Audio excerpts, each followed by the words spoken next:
of Mexican, African, and Seminole culture.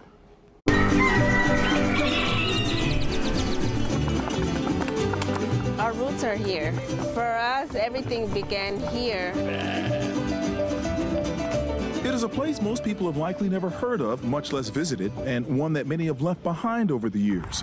In the north-central section of the Mexican state of Coahuila, it sits just 115 miles from the Texas border, 450 miles from Houston, and 500 miles from Galveston. A village hours away, yet closely connected to the tradition of Juneteenth. It's interesting, the farther we drive into Mexico through towns like Sabinas and Musquis, the closer we actually get to Black history, which is also Mexican history. That history took KPRC 2 to Nacimiento de los Negros, in Spanish, birth of the Blacks. They got here July 12, 1850 to Coahuila. Karina Torralba, who now lives in San Antonio, was born and raised in Nacimiento. Torralba grew up celebrating Juneteenth with the entire village. She has traveled back to Nacimiento to mark the holiday almost every year of her life. Like most people here today, she is an ethnic mix of Mexican, African, and Seminole, descendants of the Negros Muskogos, the phrase for Black Seminoles. And if it wasn't for them, we wouldn't have what we have here today. You know, this land, you know, this freedom. So how did they wind up here in Mexico, and whatever caused them to start celebrating Juneteenth? The history of Muskogos is so important here in Mexico because they grew up helping the government when the other groups were harming the land. They started as escaped slaves from South Carolina and Georgia, taken in by the Seminole tribe in Florida in the 1820s. In the following decade, they were forced to Oklahoma, along with several other tribes, during what was known as the Trail of Tears. Although many had intermarried with the Florida Seminoles, because of their noticeably darker skin, they were under constant threat of kidnapping by slave traders. They eventually fled to Texas, then Mexico, where slavery had been abolished in 1829. The government granted them citizenship based on several stipulations. If the Black Seminoles would defend the country's northern border and take Mexican names, they would receive money, livestock, and tools, plus 70,000 acres of land.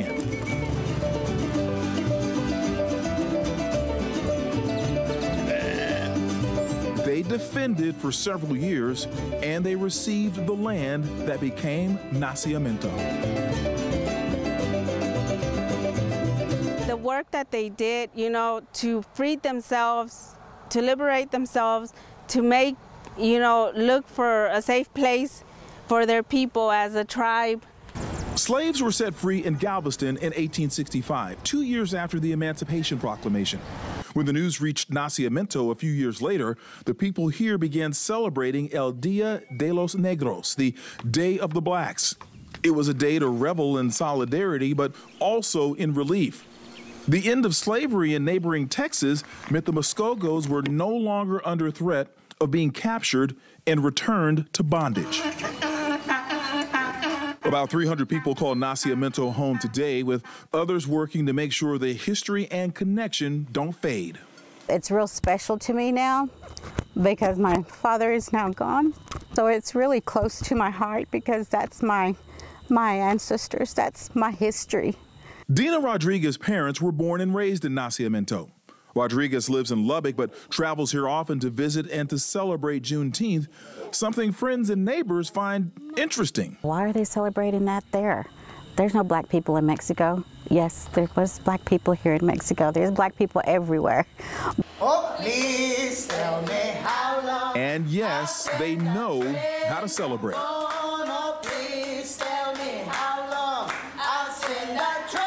The weekend we visited Nacimiento, the village turned out for an art exhibit and pre-Juneteenth festivities. We all know food is a part of any good celebration, so they cook their traditional Juneteenth dishes. Vamos a cocinar cortadillo, vamos a cocinar frijoles. The horses and their riders prepared for the big day as well. We know a thing or two about trail rides in Houston, and the Muskogos do as well. The Cabalgata, their horseback riders, have been riding into Nacimiento from nearby Musquis to celebrate Juneteenth since the 1870s. During Juneteenth celebrations, they also don traditional dress, listening to norteño and wapango music, and also singing Capayuye.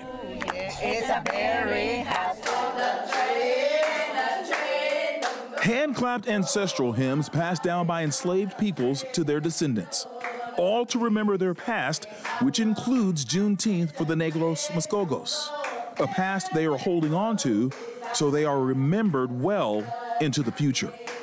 My parents, especially my dad, loved who he was, loved where he come from, loved Mexico, just loved it. He grew us up that way to be proud of who we are. Our history, it's a rich history.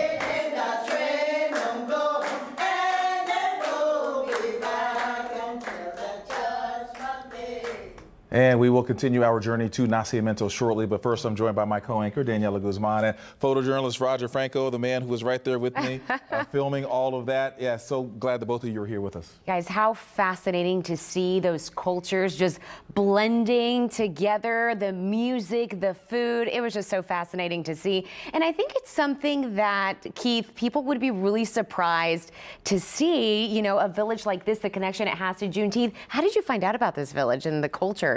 About 3 years ago, I simply was reading, I came across it in a magazine, and I was really fascinated by it because I'm from Southeast Texas. I was raised in Bryan College Station, and all my life I grew up celebrating Juneteenth, and so I thought, wow, I've never heard of another country celebrating Juneteenth. There are a lot of other states in this country that don't celebrate it, but to hear that they celebrate it in Mexico. And so I just fell in love with the story. I started getting more and more history on Nacimiento. And, you know, for 3 years, I pushed for the story, and I didn't get to do it for a couple of years, and so I just decided this year in January to pitch the story again, and I got approval, and I'm just so very glad. I mean, there should be so many movies and books written and told about this place and how these people got here. Oh, yeah. Well, good for you for continuing to push and persevere to get this story on the air. And Roger, you went on this amazing journey with Keith. We saw that editing, beautifully done, by the way that you shot that. You make a great team together, by the way. What was it like to watch this small village celebrate Juneteenth, very much like we do in Texas and here in the United States? You know, first of all, I'm proud to be part of this project. It was amazing for me, and I think I will do it again. There is so much to share in that town. Man, Nacimiento is a big city. You know, it's a lot of people that they believe in themselves, fighters. You know, tradition. They love their town. And remember one story that we was doing an interview with Keith. One of the horse riders, I don't know if you remember that, you asked, what do you want for this town? And he said, you know what I want for this town? I want rain. We don't have rain for so many months. Animals need rain. Rain, yeah. The land you need rain. And guess what? Look like God. He was listening to our interview because the next day, what happened? Next day, rain. It rained. A lot of My rain, gosh. Wow. Well, you guys brought on the rain, maybe. Possibly. Yeah, I followed Roger's lead so many cases that stand up on the horse. I was only going to stand next to the horse, and Roger said, no, get on the horse and do it. I was like, okay, I've taken lessons before. You guys made a great team. Great job with that. Thanks so much. All right, our trip to Nacimiento is just beginning. Still ahead on Discovering Juneteenth in Mexico, the culture of Nacimiento through the eyes of an artist. The people were warriors. I mean, literally, the Mexican government hired them to protect the borders. They're naturally fighters. How this project is capturing their strength and their heritage. Next.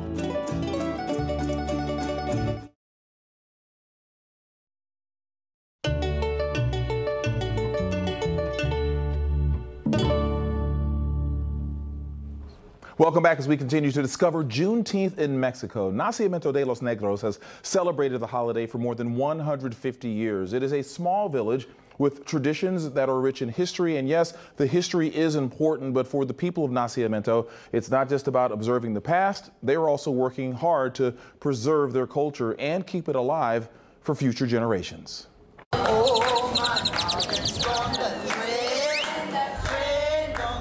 In the Mexican village of Nacimiento, they cook, they sing, they honor their connections to their rich culture and history.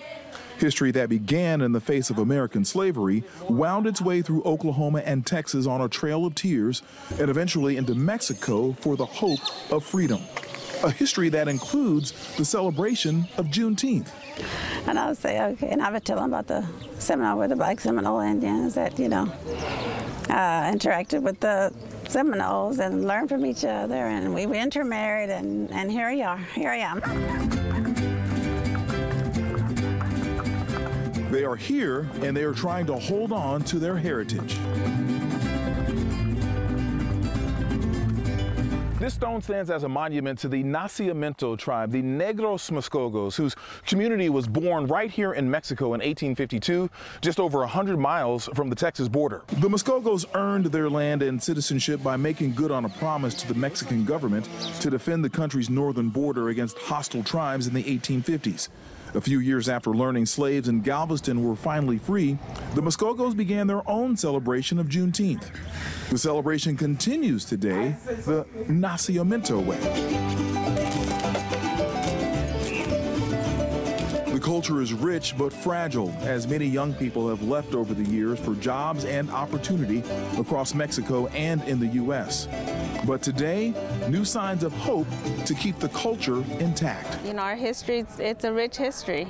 Karina Torralba of San Antonio was born and raised in Nacimiento and travels here multiple times each year to stay connected. She helped create the village's Casa de Cultura, a cultural center to encourage the old to remember their heritage and the young to embrace it.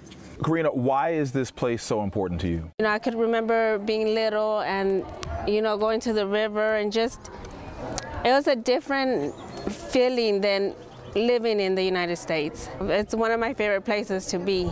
On this day, artist Cedric Huckabee of Fort Worth is unveiling an exhibition at the Cultural Center featuring pastel drawings of 100 Nacimiento residents. The people were warriors. I mean, literally, the Mexican government hired them to protect the borders. They're naturally fighters. The project is being funded by the prestigious U.S. Fulbright program. Over 4 months, Huckabee sat down with each person for several hours, drawing them as they told their story. 75-year-old Juan Torralba, a lifelong resident, was one of his subjects. What do you think when you see that picture? Oh, I'm proud about this picture. Huckabee says while this mix of Mexican, African, and Seminole culture is distinct, there are strong connections to the community of Black Americans. Connections that need to be taught and celebrated. I would like for this project to help tell the story. You know, to be an advocate for this community and their story and our story.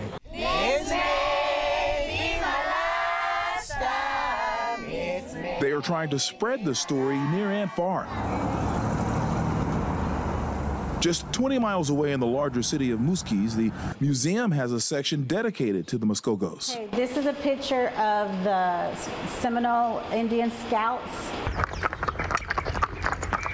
Those dedicated to Nacimiento believe the more people know of their story, the more people will love it. The more people know, hopefully many more will appreciate and come visit and help this community not only survive, but preserve, grow, and flourish. You know, we want the community to thrive. We want the children and the people there to know all the correct history of how it came to be. Oh, wow. And Keith, you know, that line from your story, holding onto their heritage, really is a great way to put it, because you can see from the cultural center, the art, the food, the way everyone gathers to protect it, there really is an intentional effort to preserve their culture there. Yeah, right. And you saw two great examples right there. First, the cultural center itself, Karina Torralba, and others very instrumental in getting that built, and they want it to grow and flourish. They really want that to be the heartbeat of the community, so people not only preserve preserve the culture, but they want their younger people to really embrace it as well. And they're starting to find new ways to engage the younger folks, and it's working. They are getting more interested in their history. And of course, that artwork, the goal is those were pastel drawings. The goal is to turn those pastel drawings into paintings, and then all that work is eventually going to be displayed, they hope, at museums across the country and really across the world. Yeah, that would bring so much attention to it, which is exactly what they want. Roger, you know, I have found, as being out with photographers for many years as a reporter, that you guys see things that we don't see, and you see things very differently, and you hear things that maybe we don't. What was it like for you to see the artwork and the food and you know, as a photojournalist, being able to document that for you? You know, I love nature, and it's beautiful, you know, to see the background of the town, El Nacimiento, La Sierra Madre or Santa Rosa. It's so beautiful, you know, to see that. It's like a decoration in that town. And yeah, I see on those pictures heroes, you know, people that they like to fight, you know, for his town. You know, they're proud. Yeah, and their culture. You know, their culture, exactly. So, you know, I'm proud to be part of this project. You know, if I had the chance to do it again, I will. You would? I'm curious about the food. Well, actually, they was preparing the cortadillo. It's like it's beef. It's beef. Okay. They cut it in small pieces, and then they cook it like for an hour and a half. And then they start throwing the onions, the jalapenos. Is it like a Mexican fusion, or it has like jalapenos and things like that? Yeah, it's like a spicy. Yeah, we can say it's like a traditional food for those for Juneteenth. Yeah. And they have also the mashed potato, the charros, the beans. Charros. Yeah. And yeah, it was. And the ensalada de las papas. Ensalada. Yeah, potato salad. Did you guys get to try the food? Yeah, a little bit, yes. Oh, yeah, wow. I remember having a dish of saltfish. It was so good. I don't know what kind of fish it was, but it was well seasoned. Yeah. It tasted really, really good, yes. Wow, that's great. Yeah, it was great time to be there. It was a really great experience, I think, for both of us, we can say. Yeah, it is. It was a great experience. No. Indeed. All right, our focus so far has been Nacimiento, but in our next segment, our journey takes us to a nearby town. Still ahead, we travel 20 miles to the east to Melchor Musquis, known as the Magic City. Pueden hacer senderismo. They can go hiking. They can be with family, sharing a good time. There are tour operators that offer guided tours in that area. How this small village aims to preserve the region's culture and become a tourist destination.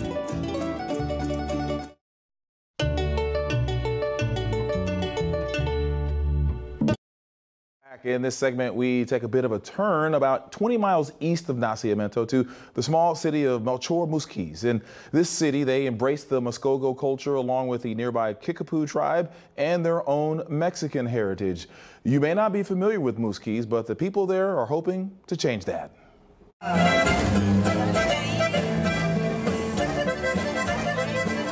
This is not Cancun, it is not Cabo, it is not Mexico City. But the folks here aren't trying to be any of those places. Nos encontramos en la ciudad. We're in the city of Melchor Musquis, Coahuila, a magical town. We're located in the north of the state of Coahuila in Mexico. You heard correct. Melchor Musquis. Musquis for short. Musquis is nicknamed the Magic City, and they are working to use some of that magic to hopefully turn this place into a tourist destination.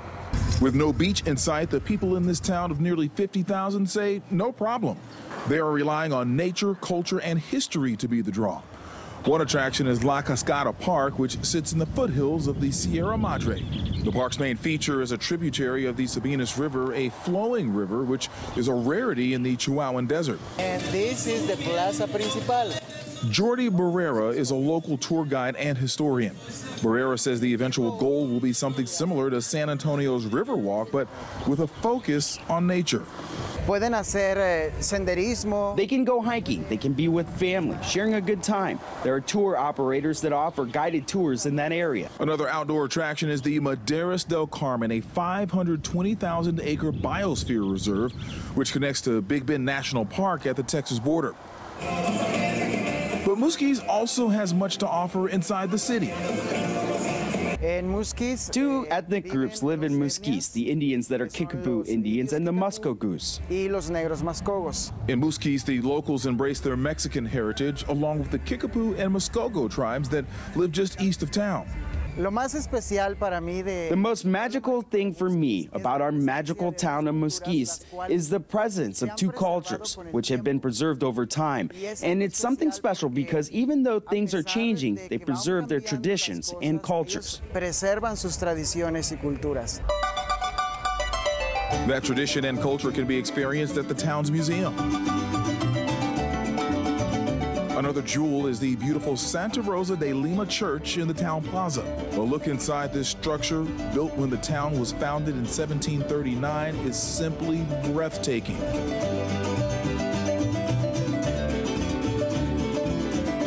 I was born and raised here. Guadalupe Nacori and his family split their time between Musquis and Eagle Pass, Texas. Nacori has seen the municipality grow from a place primarily known for cattle ranches and trucking to a town ready to play the role of destination. Yeah, it could be on the right hands. It could be because we got a lot of potential here in town. We invite all people who want to learn about the history, traditions, and culture of our municipality to visit us.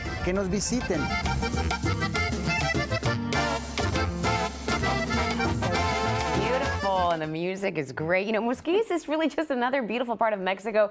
But your main reason for going was to learn a little bit more about Nacimiento. How did you end up in Musquis? Well, it's pretty simple. We stayed in a hotel in Sabinas, and we had to go to Nacimiento, and Musquis was right in the middle. So we had to pass through it, about 7, 8 times. And it just was a really fascinating city. It's not large, but it was just so very vibrant, and we had to pass the town plaza there each time, and there just was a lot of life there. And so our guide, Jordi Barrera, actually, even though he knows a ton about Nacimiento and spends so much time in Nacimiento, he's actually from Musquis, and he gave us a lot of information. And we just, each day we were there, we just realized it was more and more fascinating. So we decided to do another story on Musquis. No, I mean, completely worth it. It is gorgeous. So, okay, Roger, it's they want to grow it as a tourism destination. We heard say that. Is this something you were at vacation to?